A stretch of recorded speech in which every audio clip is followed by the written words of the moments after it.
In January 1944, a 2-3-year-old aircraft mechanic from Indiana named Thomas "Red" Harlan was ordered to cease all work on P-47 Thunderbolts and report to his commanding officer immediately. His crime? Installing an unauthorized modification that military brass claimed violated safety protocols and manufacturer specifications. The penalty could mean court-martial, but within 6 months, that same illegal modification would be rushed into production across every P-47 factory in America, transforming the Thunderbolt from a lumbering giant into one of the war's most lethal air superiority fighters. The Germans, who had learned to simply climb away from pursuing P-47 seconds, were about to discover their escape route had been permanently closed. This is the story of how one mechanic's stubborn refusal to follow orders changed the air war over Europe. If you're enjoying this deep dive into the story, hit the subscribe button and let us know in the comments from where in the world you are watching from today. The morning of December 17th, 1943, dawned cold and grey over the English countryside. At RAF Horsham Street, Faith, home to the legendary 56th Fighter Group, the Wolfpack Staff Sergeant Thomas Harlan, stood beneath the massive bulk of P-47D1, serial number 42 to 22668, his breath forming clouds in the frigid air.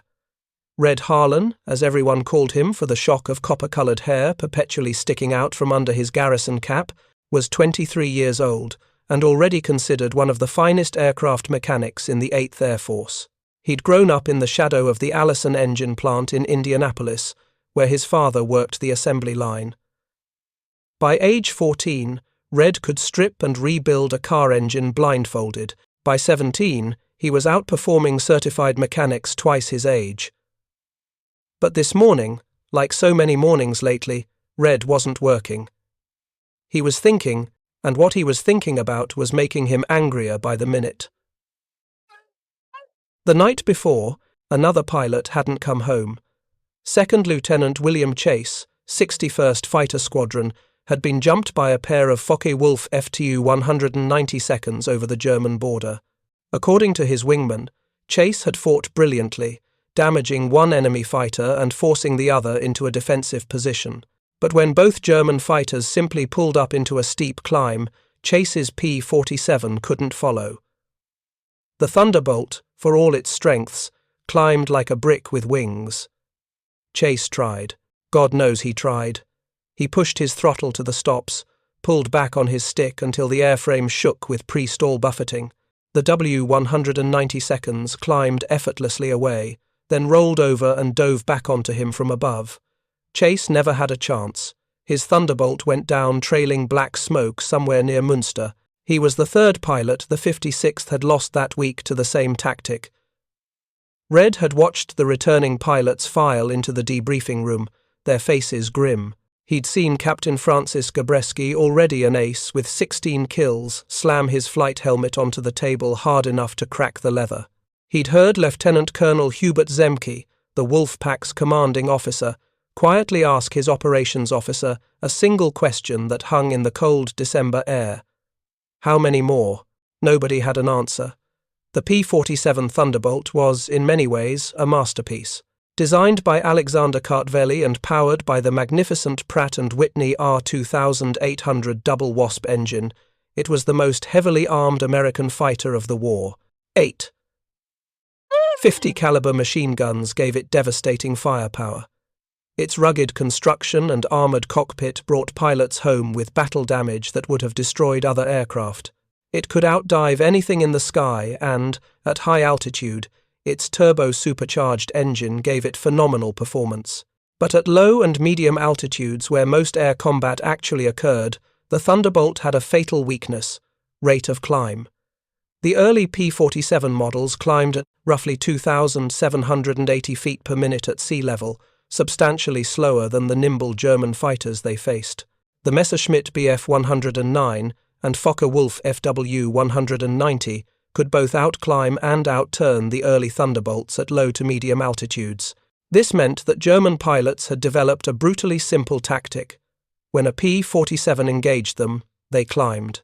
The Thunderbolt couldn't follow, and once the German fighters had altitude advantage, They could choose to re-engage at will, always from above, always with the energy advantage that determined life or death in aerial combat. American pilots learned to compensate through superior tactics, using the P-47's excellent roll rate and dive speed to survive. But compensation wasn't enough. Pilots were dying because their aircraft couldn't climb fast enough to maintain the initiative in combat. The problem lay in the propeller. Thomas Harlan understood propellers the way a concert violinist understands strings. They weren't just spinning blades to him, they were airfoils, each one a miniature wing that pulled the aircraft through the air by creating a pressure differential. Change the blade's shape, and you changed everything about how the aircraft performed. The P-47 seconds at Horsham Street Faith were equipped with Curtiss electric propellers, thin-bladed, 4-foot diameter units that the mechanics called toothpicks or pencil blades. They worked well enough at high altitude and high speeds, where the thin blades could bite into the rarefied air efficiently. But at lower altitudes and slower speeds, exactly where you needed maximum thrust for climbing, they were woefully inadequate. Red had seen the problem firsthand back in November. During a routine engine inspection, he'd watched Major David Schilling run up his P-47 for a post-maintenance check.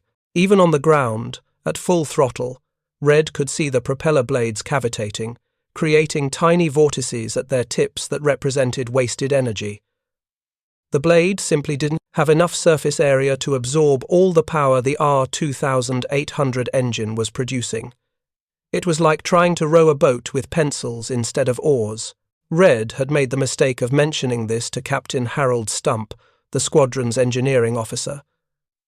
"Sergeant," Stump had said with barely concealed irritation, "the propellers on these aircraft were engineered by Curtiss Wright. They were tested at Wright Field. They were approved by the Army Air Forces. If there was a better propeller available, don't you think someone smarter than you would have figured that out?" Red had saluted and walked away. But he hadn't stopped thinking. 3 weeks earlier, Red had hitched a ride on a supply truck to RAF Debden, home to the 4th Fighter Group. The 4th flew P-51 Mustangs now, but Red had gone to see an old friend, Technical Sergeant Marcus Webb, who worked in the propeller shop. Webb showed him something interesting. The P-51 seconds had recently been fitted with new Hamilton standard propellers, broader, paddle-shaped blades that increased the blade's chord width significantly. "Makes a hell of a difference," Webb said, spinning a spare blade for Red to examine. "More blade area means more thrust at any given RPM. The Mustangs climb like homesick angels with these things." Red had hefted the blade, feeling its weight, examining its cross-section. The blade was heavier than the Curtiss units, but the increase in thrust would more than compensate. "Why don't they fit these to the P-47 seconds?" he asked. Webb shrugged. "Politics, probably.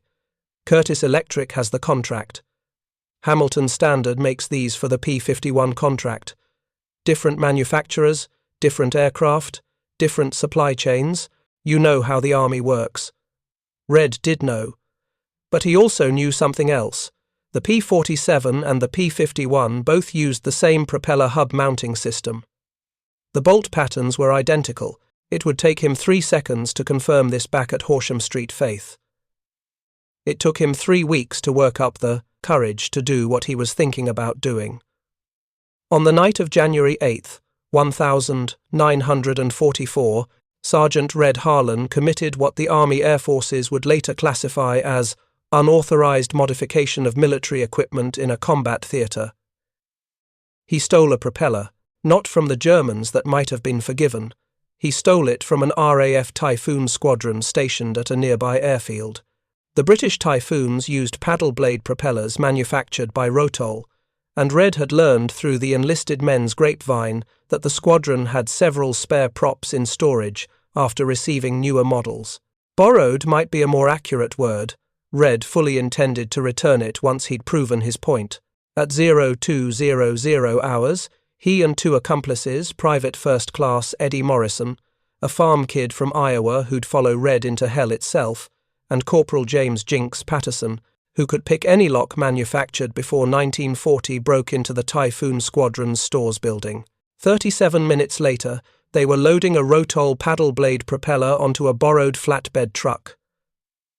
By 0600 hours, Red had the propeller in his workshop. By 0900 hours, he'd confirmed what he suspected. With minor modifications to the mounting hub, the paddle blade propeller would fit a P-47 Thunderbolt perfectly. By 1400 hours, he'd installed it on P-47D1 serial number 42-22668. By 1430 hours, he was under arrest.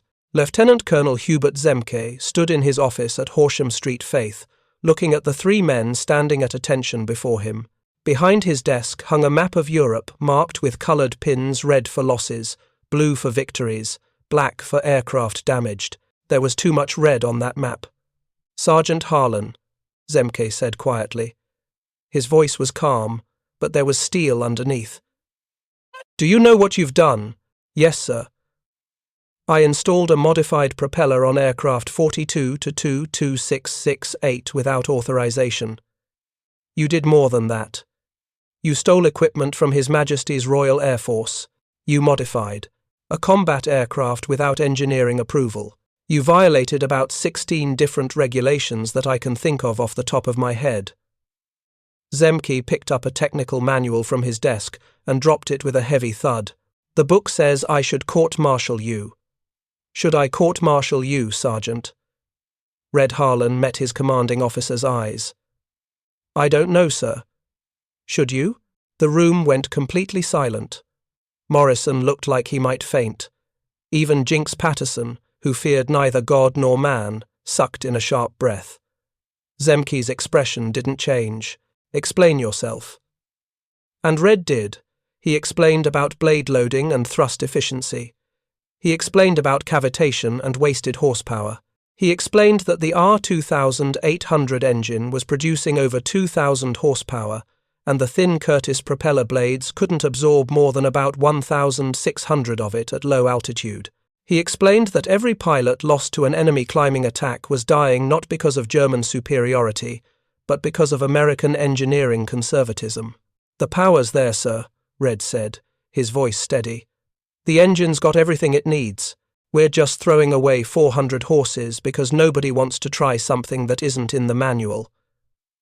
Zemke was quiet for a long moment. Then he asked, "Can you prove it?" "Test the aircraft, sir. Run it through a full performance check. If I'm wrong, court-martial me. But if I'm right." Red let the sentence hang. Zemke looked at the map behind his desk, at all that red. Then he looked at Major David Schilling, who was standing quietly in the corner of the office. "Major, your thoughts?" Schilling, already an ace with 12 kills, stepped forward. "The sergeant's right about one thing, sir. We're losing pilots because we can't climb with the Germans. If there's even a chance this works." Zemke nodded slowly. Then he looked back at Red. "You test this aircraft personally, Sergeant. You run it through every check in the book. If anything, and I mean anything, seems wrong, you ground it immediately, and if this modification causes an accident—" He didn't finish the sentence. He didn't need to. "Understood, sir." "And Sergeant?" Zemke's expression softened just slightly. "Don't steal from the British again. Next time, we'll ask permission first." "Yes, sir." For the next week, Red Harlan worked like a man possessed. With Morrison and Patterson helping, he conducted ground tests on the modified P-47. They ran the engine through every power setting, monitoring for vibration, checking bearing temperatures, examining the propeller blades for stress fractures after every run. The paddle blade propeller was heavier than the standard Curtiss unit, which meant the engine had to work harder to accelerate it. But once it was spinning, it produced noticeably more thrust. Standing behind the aircraft during a full-power ground run, Red could feel the difference in the blast of prop wash. It was like comparing a desk fan to a wind tunnel. On January 15th, they were ready for flight tests. Major Schilling volunteered to be the test pilot. "If this thing's going to kill someone," he said with a grim smile, "it might as well be me. At least I've already got my kills." The first flight lasted 17 minutes. When Schilling landed, He didn't taxi to his usual parking spot. He taxied directly to where Zemke, Red, and half the squadron were waiting. He shut down the engine, climbed out of the cockpit, and his first words were, "Where have you been hiding this thing?" The test flights continued for 3 more days. Different pilots, different conditions, different altitudes and speeds. Every pilot reported the same thing: dramatic improvement in climb rate, particularly at low and medium altitudes where combat most often occurred. The paddle blade propeller gave the P-47 an additional 400 feet per minute in climb rate, nearly a 14% improvement at critical altitudes. More importantly, it meant that German fighters could no longer simply climb away from pursuing Thunderbolts. The escape hatch had been nailed shut. On January 22nd, a team from the 8th Fighter Command's engineering section arrived at Horsham Street, Faith. They were not happy. Captain Lawrence Henderson, a by-the-book officer from Right Field, led the inspection team. He examined the modified P-47 with the expression of a man who'd just discovered a live grenade in his lunch. "This is completely unauthorized," he said flatly. "The propeller hasn't been tested for structural integrity on the P-47 airframe. The vibration characteristics are unknown. The blade loading calculations haven't been verified. This aircraft is grounded effective immediately." "Captain," Zemke said carefully, "we've run this aircraft through 3 days of flight tests, multiple pilots. No problems." 3 days isn't adequate, Colonel. Proper testing protocols require months of evaluation. There are procedures. Men are dying out there. Zemke interrupted. Every day, because they can't climb fast enough to fight on equal terms. "I understand that, sir, but I can't authorize modifications that haven't been properly, then authorize the testing." This came from Red Harlan, who probably shouldn't have been speaking at all, but had reached his limit with military bureaucracy. "Sir," he added belatedly, "set up whatever tests you need. I'll support them personally. But don't ground this aircraft because it didn't follow the proper paperwork trail." Henderson's face reddened. "Sergeant, I don't think you understand the chain of command, Captain." Zemke's voice cut through the tension like a knife. "I'm going to make a suggestion. Test the aircraft. Use whatever protocols you want. But do it quickly, because if this modification works the way my pilots say it does, we need it on every P-47 inches the theatre. Yesterday." Henderson opened his mouth, closed it, then nodded stiffly. "I'll send my report to Right Field within the week." That report was never sent, because 3 days later, everything changed. If you find this story engaging, please take a moment to subscribe and enable notifications. It helps us continue producing in-depth content like this. January 25th, 1944. Dawned clear and cold. The 8 Bomber Command was launching a maximum effort against industrial targets in western Germany, and the 56th Fighter Group was assigned as high escort. Major Schilling, flying the modified P-47, led one of the 4-ship formations. They met the bombers over Holland at 26,000 feet. The B-17 seconds droned westward in their tight formations, already showing damage from earlier fighter attacks. Then, near the German border, the Luftwaffe hit them again. Focke-Wulf, 190 seconds, and Messerschmitt, 109 seconds, swarmed up from below, making their usual slashing attacks on the bomber formations. The P-47 seconds rolled in to intercept, and what followed was the kind of wild, tangled air battle that made combat reports read like fiction. Schilling dove on a pair of foe 190 seconds attacking a damaged B-17. The German fighters saw him coming and did exactly what they'd been trained to do. They broke off their attack and climbed. This had worked 100 times before. The heavy P-47 couldn't follow them up, and once they had altitude advantage, they'd return to finish off the bomber. But this time was different. Schilling advanced his throttle to the stops and hauled back on his stick. The modified P-47 stood on its tail and climbed, not sluggishly, fighting for every foot of altitude. It climbed powerfully, aggressively, like it meant business. The German pilots noticed. One of them broke left, abandoning the climb and running for cloud cover. The other pilot, either braver or more foolish, tried to maintain his climb. It was a mistake. At 28,000 feet, Schilling's 8, 50 caliber machine guns converged on the Focke-Wulf. The German fighter came apart in a shower of debris, its pilot likely dead before he had time to reach for his parachute release. Schilling reported 3 kills that day, but more importantly, he reported something else.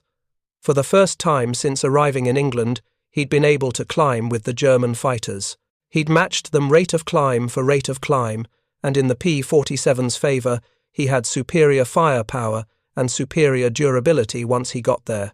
The other pilots flying modified P-47 seconds reported similar experiences. Lieutenant Robert Johnson, who would end the war as one of the 8th Air Force's top aces, described the feeling in his combat report. It was like someone had cut the chains off. The aircraft just climbed. Captain Henderson, who had been drafting his negative report, quietly filed it in a drawer and never mentioned it again. Within a week, every aircraft mechanic in the 8 Fighter Command knew about the paddle blade modification. Within 2 weeks, several other squadrons had acquired similar propellers through unofficial channels and were conducting their own tests.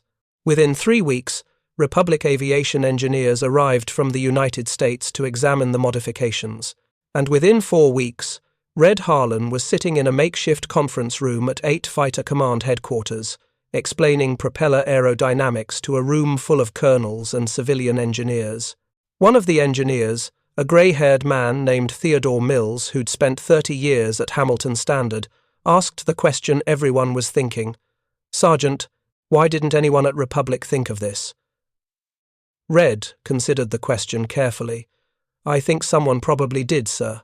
But there's a difference between thinking about something in a design office and living with the consequences on a flight line.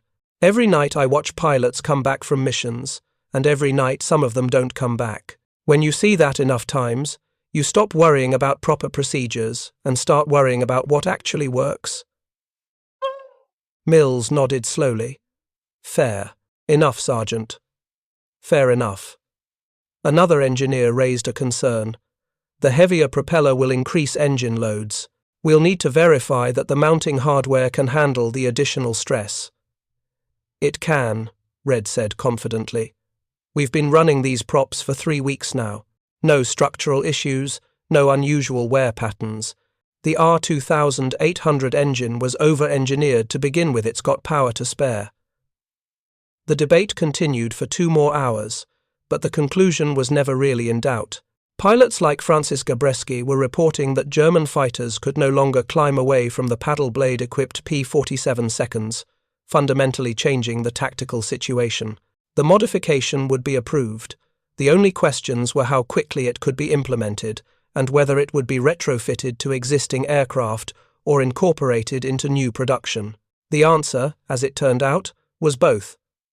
By March 1944, Hamilton Standard paddle blade propellers began appearing on P-47D-2 models, rolling off Republic's production line, and Curtiss Electric developed their own paddle blade design for the P-47D-23. Older P-47 seconds already in service were retrofitted as quickly as propellers became available.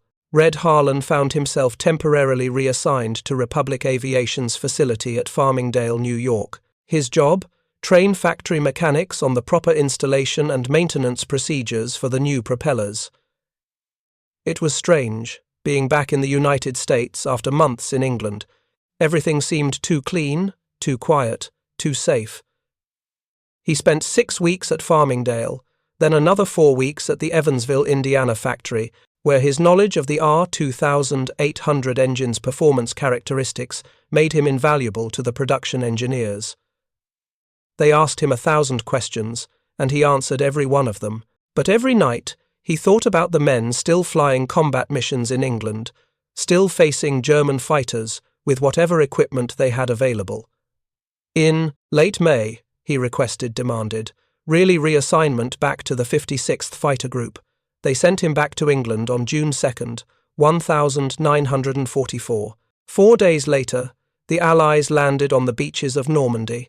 But this story isn't finished, because what happened next would test everything Red Harlan thought he knew about innovation, military authority, and the cost of being right. The paddle blade propellers were proving their worth in combat every single day. German pilots who'd grown accustomed to escaping from P-47 seconds by climbing were dying in droves, and the Luftwaffe's tactical doctrine had to be completely rewritten. But success brought scrutiny, and scrutiny revealed something that would threaten to end Red Harlan's innovation before it could reach its full potential, something that would force him to choose between following orders and following his conscience. The story of how one mechanic's banned modification changed the war was only beginning. By the time Staff Sergeant Thomas Red Harlan returned to England in early June 1944, the air war had transformed. The 56th Fighter Group had relocated to RAF Boxted in Essex, a larger and better equipped airfield, closer to the invasion staging areas. And the P-47 Thunderbolts lined up on the hard stands bore little resemblance to the aircraft Red had left behind in March. Every single one now wore paddle blade propellers. Red stood on the flight line on the morning of June 7th D-Day +1 and watched the Wolfpack launch a ground attack mission into Normandy. 16 P-47 seconds, each carrying 2 500-pound bombs and 8 rockets, their massive propellers clawing through the air with authority that the old pencil blade props could never have matched.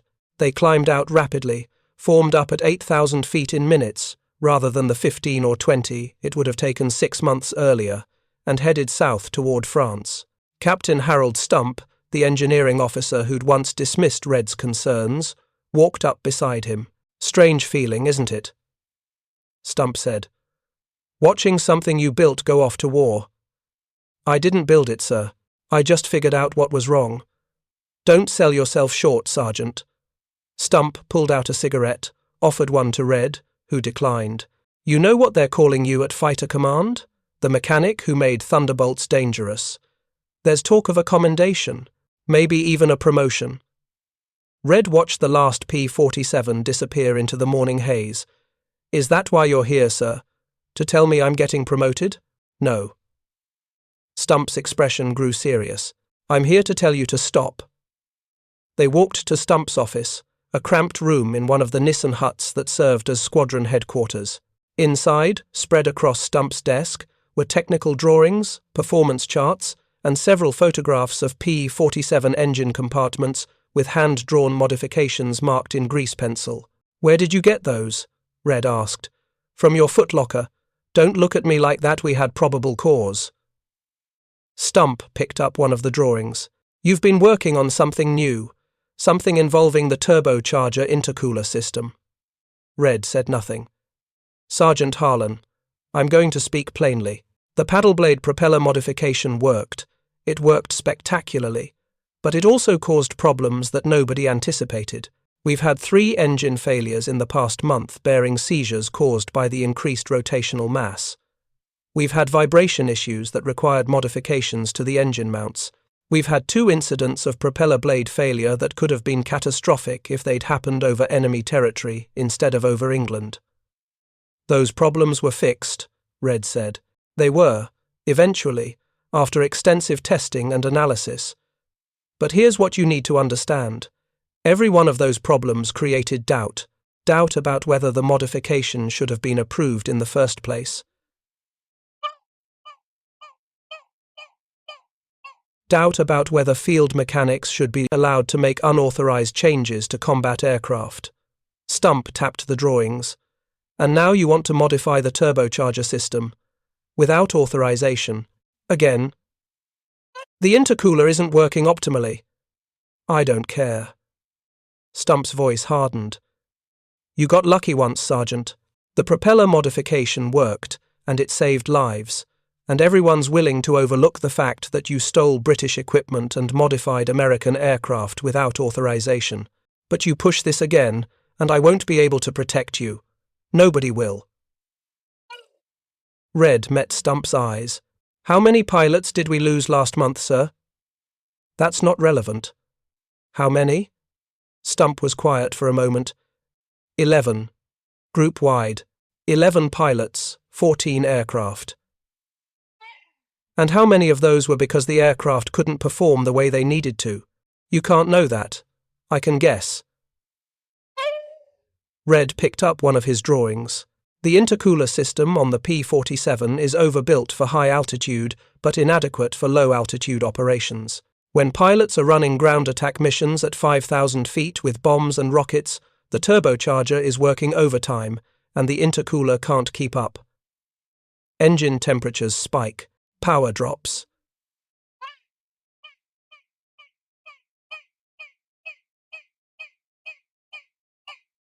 And if a pilot needs to climb rapidly to escape ground fire, the engine can overheat in seconds.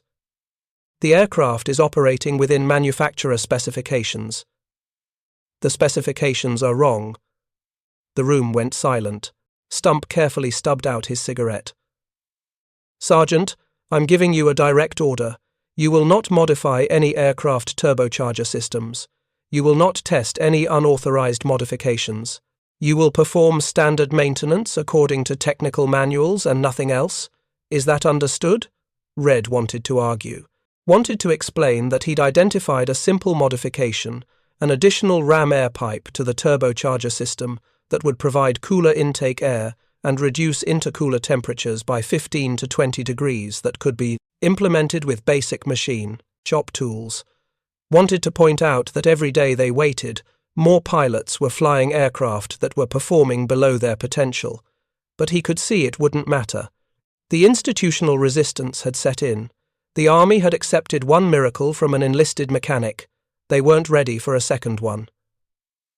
Understood, sir, Red said quietly. Good. Stump's expression softened slightly. I know you're trying to help. And I respect that. But this is bigger than you or me or even the 56th Fighter Group. There are procedures, chains of command, proper channels. Use them, Red saluted and left. But he'd made no promise to actually obey the order. That night, in the mechanics' barracks, Red gathered his closest allies, Eddie Morrison, Jinx Patterson, and two others who'd proven trustworthy Technical Sergeant Marcus Cole from the 62nd Fighter Squadron and Staff Sergeant Vincent Wrench O'Reilly from the 63rd. They told me to stop, Red said simply. So here's the situation. We can follow orders and watch pilots die in aircraft that aren't performing optimally. Or we can fix the problem and deal with the consequences later.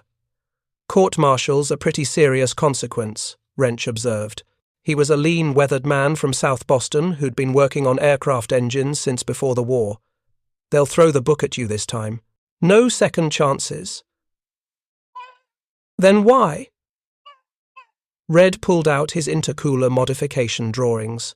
Because I watched a pilot named William Chase die last December because his P-47 couldn't climb.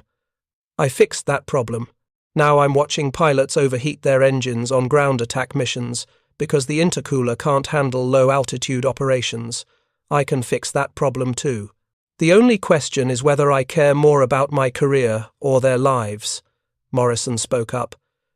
You're asking us to risk our careers too, Red. And I won't blame any of you for walking away right now. Nobody moved. Jinx finally broke the primes. Silence. So, how do we do this without getting caught? The beauty of Red's intercooler modification was its simplicity.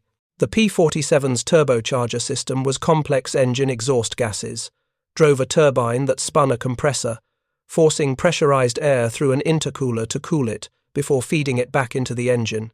But the intercooler itself was just a heat exchanger, cooled by ram air entering through intake doors on the lower fuselage. Red's modification added an auxiliary ram air pipe that directed additional cooling air directly onto the intercooler's most heat-critical sections. The pipe could be fabricated from standard aircraft aluminum tubing, required no engine modifications, and could be removed in minutes if necessary. The challenge wasn't building it. The challenge was testing it without anyone noticing. They chose P-47D25, serial number 44-19780, nicknamed Teddy, which was assigned to Major Michael Jackson of the 62nd Fighter Squadron. Jackson was currently on leave in London, which gave them a 3-day window. They installed the modification overnight, carefully documenting every step in case they needed to reverse it quickly.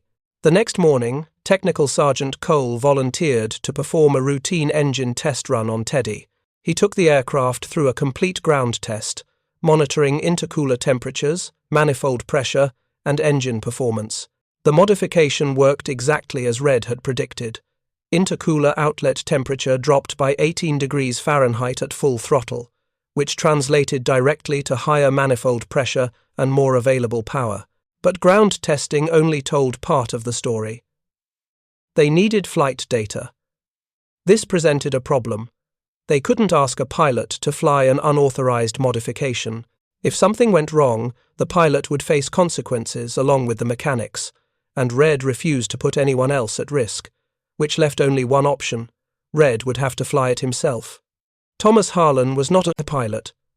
He'd never been to flight school, never logged a single hour of official flight time, never even sat in the cockpit of a P-47 while it was airborne. But he'd spent countless hours in cockpits during ground runs.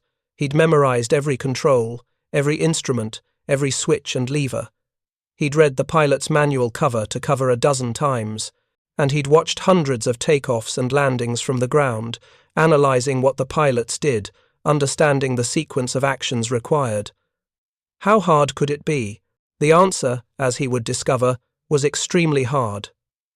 At 05:30 hours on June 13th, before dawn, Red walked out to Teddy's hardstand. Morrison and Jinx came with him, both looking like they were attending a funeral, possibly Red's. "This is insane," Morrison said for the 10th time. "You've never flown an aircraft." "I've watched it done 1,000 times. Watching and doing are different things, Red." "I know. But if I ask a pilot to do this, he'll refuse or report me. This is the only way." Red pulled on a borrowed flight jacket and helmet. "Besides, I'm not going far. Just a quick circuit around the airfield. Get some flight data on the intercooler temperatures. 10 minutes, maximum." "What if something goes wrong? Then you'll have some entertaining stories to tell at my funeral." He climbed into the cockpit. The P-47 cockpit was spacious compared to other fighters, designed to accommodate the large radial engine and complex turbocharger system. Red settled into the seat, the parachute pack uncomfortable against his back, and looked at the bewildering array of instruments and controls. Battery switch on. Fuel selector valve set. Mixture control to idle cutoff.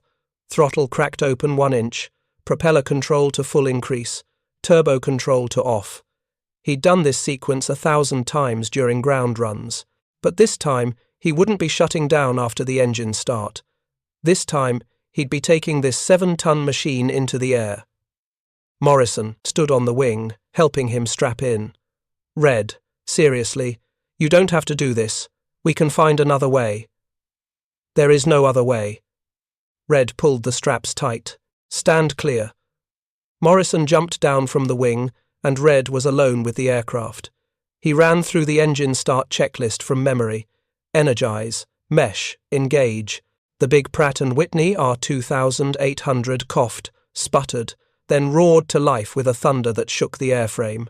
The 4-bladed paddle propeller became a disc of spinning metal, barely visible in the pre-dawn darkness.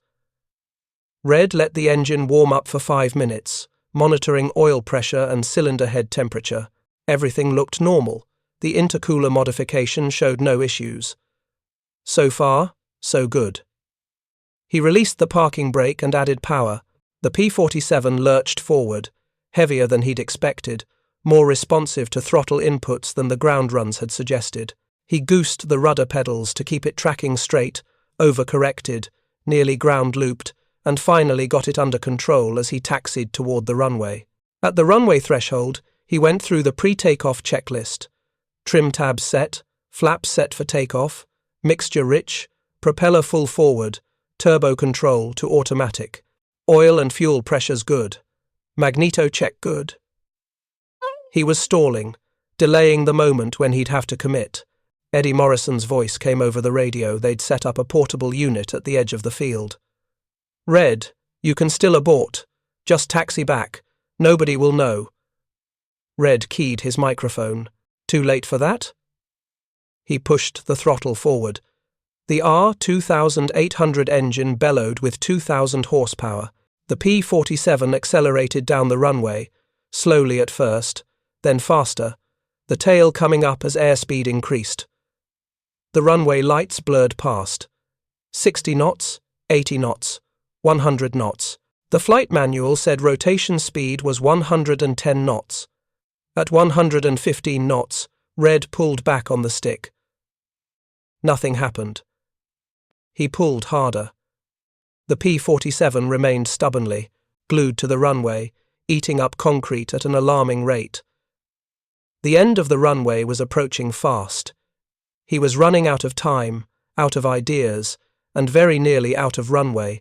Then he remembered. He'd set the elevator trim for ground operations, not takeoff. He frantically cranked the trim wheel, felt the stick pressure lighten, and pulled back again. The P-47 lurched into the air. For approximately 15 seconds, Thomas Harlan was convinced he was about to die. The P-47 wallowed sickeningly, climbing at a grotesque angle, the stall warning horns screaming in his ears. He released back pressure on the stick, and the aircraft leveled off. No, not leveled. Started descending. He'd overcorrected again. He pulled back, too much, climbing again, the airspeed bleeding off dangerously. Morrison's voice on the radio. "Red, you're oscillating. Shallow inputs. Small corrections." Red forced himself to relax his death grip on the stick. Small corrections, shallow inputs. The aircraft slowly stabilized, climbing at a reasonable angle, the stall warning falling silent. He was flying. Holy God, he was actually flying a P-47 Thunderbolt.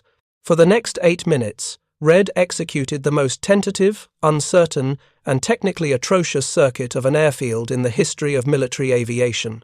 But he stayed airborne, kept the aircraft under control, and most importantly gathered the data he needed. The intercooler modification was working perfectly. Even at full throttle in the climb, intercooler outlet temperatures remained well within optimal range. Manifold pressure was rock steady at 52 inches of mercury, significantly higher than standard configuration aircraft could maintain at this altitude. Engine power was smooth and consistent. It worked. By God, it actually worked. Now he just had to land without killing himself. Approach speed for a P-47 was approximately 145 miles per hour, reducing to 110 miles per hour over the runway threshold. Red had watched hundreds of pilots land. He understood the theory. Establish a stable glide slope, maintain airspeed, cut power over the threshold, flare just above the runway, let the aircraft settle onto its main gear. Simple, in theory. His first approach was far too fast and far too high. He recognized this approximately 2 seconds before Morrison's panicked voice confirmed it over the radio. He added power and climbed away for another attempt. Second approach, too slow, sinking rate too high, engine straining to maintain altitude. He added power and went around again. Third approach. He was either going to land this thing or crash it, because fuel was becoming a concern. This time, he forced himself to fly a stabilized approach, 145 miles per hour on the airspeed indicator. Descent rate 500 feet per minute. Line up with the runway centerline. Reduce power gradually over the threshold. Watch the runway come up to meet you. Flare. Pull back on the stick. Let the aircraft settle. The P-47 hit the runway with a jarring thump that probably compressed Red's spine by an inch, bounced 10 feet back into the air, landed again even harder, and finally stayed down. Red stood on the brakes, the aircraft slewing slightly right before he corrected with rudder, and the Thunderbolt finally rolled to a stop about 2/3 of the way down the runway. He sat in the cockpit for a full minute, his hands shaking, before he could trust himself to taxi back to the hardstand. Morrison and Jinx were waiting for him when he shut down the engine. Morrison looked like he'd aged 10 years. "That," he said slowly, "was the worst flying I've ever seen, and I've seen student pilots who washed out of training." "But I didn't crash," Red said, climbing out of the cockpit on legs that felt like rubber. "Through sheer divine intervention." Morrison shook his head. "Never do that again." "I won't," Red promised. "Once was enough." Red held up his kneeboard, covered with notes and temperature readings. Every bit of it. The modification works, Eddie. It works even better than I predicted. Great. Wonderful. Now what do we do with that information? That, as Red was about to discover, was the real question. They didn't even make it back to the barracks before the military police arrived. Apparently, multiple people had noticed a P-47 taking off before dawn with no flight plan filed and no authorized pilot. Ground controllers had tried to radio the aircraft, received no response, and alerted base security. By the time Red taxied back to the hard stand, there were 2 MPs waiting with Captain Stump. Stump's expression was beyond fury. It was the cold, controlled anger of a man who'd been pushed too far. "Sergeant Harlan," he said with careful precision, "you are under arrest for unauthorized operation of military equipment, violation of direct orders, and reckless endangerment. You will be confined to quarters pending court-martial proceedings." Red saluted. "Yes, sir." "Do you have anything to say for yourself?" "Just this, sir." Red handed over his kneeboard with the flight data. "The intercooler modification works. It reduces outlet temperatures by 18 degrees and allows sustained high-power operations at low altitude. If you install this on every P-47 inches the group, you'll reduce engine-related aborts by at least 30%. Stump looked at the data, his expression unreadable. Then he looked at the MPs. "Take him." The court-martial convened 6 days later in a requisitioned manor house near Cambridge. The proceedings were unusually swift. The army had more important things to worry about in June 1944 than one reckless mechanic, no matter how innovative. Red stood at attention before a panel of 3 officers, a colonel from 8 Fighter Command, a lieutenant colonel from the Judge Advocate General's Corps, and Major Harold Stump, who'd been assigned as the investigating officer. The evidence against Red was overwhelming. He'd violated direct orders, he'd modified aircraft, and without authorization. He'd operated a military aircraft without a pilot's license. He'd endangered himself, the aircraft, and potentially anyone in the aircraft's flight path. His defense was non-existent. He'd done everything they accused him of, and he didn't deny any of it. The colonel, a stern-faced officer named Andrew Hartwell who'd flown combat missions in World War I, listened to the evidence with an increasingly stormy expression. When the prosecution finished, he looked at Red. "Sergeant, I've been in the army for 32 years.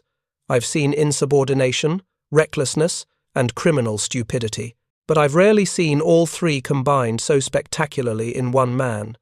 You stole equipment. You modified combat aircraft without authorization twice. You flew an aircraft without training or certification. Do you have any concept of how many regulations you've violated?" "No, sir. I lost count." Someone in the back of the room snorted, quickly suppressed. "This isn't funny, Sergeant." "No, sir, it's not." Red met the colonel's eyes.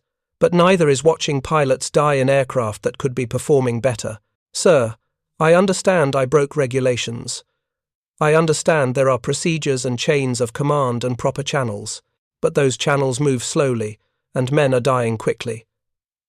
That's not your decision to make." "Then whose decision is it?" Red's voice rose slightly. "Who decides when it's acceptable to lose pilots to equipment limitations? Who decides when innovation is worth the risk? Because from where I stand, sir, the people making those decisions aren't the ones watching pilots climb into cockpits every morning, knowing some of them won't come back." The room went silent. Colonel Hartwell leaned back in his chair. "Captain Stump, you've reviewed Sergeant Harlan's technical data on this intercooler modification. What's your assessment?" Stump stood. "The modification works, sir. We've since tested it properly with authorized pilots on 3 aircraft. Engine temperatures are significantly reduced, power output is more consistent at low altitude, and we've seen no negative effects on engine reliability." So the sergeant was correct. "Technically, yes, sir." "Technically." Hartwell's expression was unreadable. "Sergeant Harlan, step forward." Red approached the table. "You remind me," Hartwell said quietly, "of a pilot I knew in France in 1918. Young, brilliant, absolutely convinced he knew better than his superiors. Flew unauthorized missions, modified his aircraft without permission, broke every rule in the book. The colonel paused. He was killed 3 weeks before the armistice, when one of his unauthorized modifications failed at 10,000 feet. Red said nothing. The regulations exist for a reason, Sergeant. They exist because warfare requires order, discipline, and coordination. Individual initiative is valuable, but there's a line between initiative and anarchy. Hartwell tapped the folder containing Red's technical data. You've crossed that line twice now. Yes, sir. The question before this board is what to do with you. We could court-martial you, which you richly deserve. We could bust you to private and assign you to latrine duty for the duration. We could drum you out of the service entirely. Red waited. Or, Hartwell said slowly, we could recognize that you've identified legitimate performance improvements to one of our primary fighter aircraft, improvements that are saving pilots' lives right now, this moment, over Europe. He looked at the other officers. Gentlemen? The JAG officer spoke up. He violated direct orders, sir. He did. But the orders were wrong. Were they? Hartwell looked at Stump. Captain, were your orders wrong? Stump hesitated, then spoke carefully. My orders were intended to prevent unauthorized modifications that might endanger pilots or aircraft. In this specific case, the modifications were beneficial. But that doesn't mean the sergeant was right to proceed without authorization. A diplomatic answer. Hartwell turned back to Red. Here's my judgment, Sergeant. You are hereby reduced in rank to private. You will forfeit 1 month's pay, and you will be reassigned from the 56th Fighter Group to Wright Field in Ohio, effective immediately. Red's heart sank. Wright Field Research and Development. They were sending him as far from combat operations as possible. However, Hartwell continued, your assignment at Wright Field will be as a technical consultant on P-47 performance improvements. You will work directly with Republic aviation engineers to evaluate field modifications and recommend changes to production aircraft. Your insights will be incorporated into official engineering documents, distributed through proper channels, and implemented across the entire P-47 fleet. Red blinked. Sir? We're making you official, Private Harlan. If you're going to keep improving our aircraft, and I suspect you will, whether we want you to or not, then we're going to make sure you do it properly. With authorization, with proper testing, through proper channels. Hartwell's expression softened slightly. You have a gift, son. A genuine gift for understanding how machines work and how to make them work better. But gifts are only valuable if they're used responsibly. I understand, sir. I hope you do. Because if you ever pull another stunt like that unauthorized flight, I'll personally court-martial you. Understood? Yes, sir. Understood. Dismissed. Red packed his belongings the next morning. The mechanics' barracks felt strange now he'd spent months here, but it had never quite felt like home. Nothing in England had. But leaving felt like abandonment, like walking away from unfinished business. Morrison helped him pack. So they're sending you back to the States. Yeah. Could be worse. Could have sent you to prison. True. Red folded a shirt, tucked it into his duffel. I'm going to miss this, Eddie. The work. The guys. Even the terrible English weather. We'll miss you too. Who's going to keep us from following regulations too closely? They both smiled. Outside, an aircraft engine roared to life, another P-47 preparing for a mission. With paddle blade propellers and optimized intercooler systems, both modifications that had started as one mechanic's unauthorized experiments, Major Schilling appeared in the doorway. Harlan, got a minute? Yes, sir. They walked outside, away from the barracks. Schilling pulled out a pack of cigarettes, offered one. This time, Red accepted. I heard about the court-martial, Schilling said. Tough break. Could have been worse, sir. Could have been better. Schilling lit both cigarettes. I wanted you to know something. That intercooler modification? We've had it installed on 18 aircraft now. Last week, during a ground attack mission near Cayenne, Lieutenant Morrison, not your friend, had his engine take multiple hits from ground fire. Coolant lines severed, engine running hot enough to melt steel. In a standard P-47, he'd have had maybe 2 minutes before catastrophic engine failure. What happened? The intercooler modification kept his engine temperatures just barely manageable, long enough for him to climb to 3,000 feet and bail out. He's back at base now, minor injuries, complaining about French food. Schilling took a drag on his cigarette. That's one life saved that we can directly attribute to your work. How many others? We'll never know, but I wanted you to know about that one. Red felt something catch in his throat. Thank you, sir. Don't thank me. Just keep doing what you do, the right way, from now on. Schilling extended his hand. Fair winds, Private. They shook hands, and Red returned to packing. The testing facility at Wright Field was everything Red had never wanted. Clean, organized, methodical, and bureaucratic. Engineers in white coats carried clipboards. Tests were scheduled weeks in advance. Every modification required 3 forms in triplicate and approval from 5 different departments. It was also, Red had to admit, efficient. In his first 2 months at Wright Field, Red had identified 7 additional performance improvements for the P-47, from minor aerodynamic refinements to a complete redesign of the fuel system routing. Each modification went through proper testing protocols, proper engineering analysis, and proper approval channels, and each one was eventually implemented across the P-47 fleet. The paddle blade propeller modification, combined with other improvements, transformed the P-47 into a fighter that could match German aircraft in climb performance and significantly improved its effectiveness at all altitudes. By late 1944, Luftwaffe pilots who'd once viewed the P-47 as a dangerous but escapable opponent now considered it one of the most lethal fighters in the sky. The 56th Fighter Group would finish the war with 665.5 air-to-air victories, more than any other fighter group in the 8th Air Force. How many of those victories were made possible by better climb performance? Impossible to say, but Red liked to think he'd played a small part. In October, he received a letter from Eddie Morrison, still serving with the 56th in England. It contained news from the squadron, updates on mutual friends, and one sentence that Red read 3 times. Colonel Zemke says to tell you that the Wolf Pack is still climbing, and we're climbing because of you. Red folded the letter carefully and tucked it into his footlocker. Then he returned to his desk, where a new set of technical drawings waited. The P-51 Mustang's cooling system could be optimized, he'd realized. The modification would require some careful engineering, proper testing, proper approvals. But it would be worth it, because somewhere over Europe, pilots were flying combat missions in aircraft that could always be a little bit better.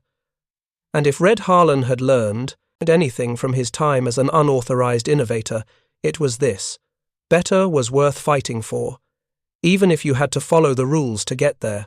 The paddle blade propeller modification for the P-47 Thunderbolt was introduced in early 1944, providing a 400 feet per minute improvement in climb rate. The modification first appeared on factory production lines in January 1944 and was retrofitted to existing aircraft throughout the spring. While the character of Red Harlan is fictional, the mechanics and ground crews of the 8th Air Force worked tirelessly to keep P-47 seconds combat-ready under difficult conditions, and many unofficial field modifications were tested before being incorporated into official specifications. The P-47 Thunderbolt flew more than 500,000 sorties during World War II, achieved an exceptional loss rate of only 0.7% per mission, and demonstrated a 4:6-to-1 aerial kill ratio. It remained one of the war's most effective fighter bombers, serving with distinction in both the European and Pacific theaters until the war's end. Thank you for watching. For more detailed historical breakdowns, check out the other videos on your screen now, and don't forget to subscribe.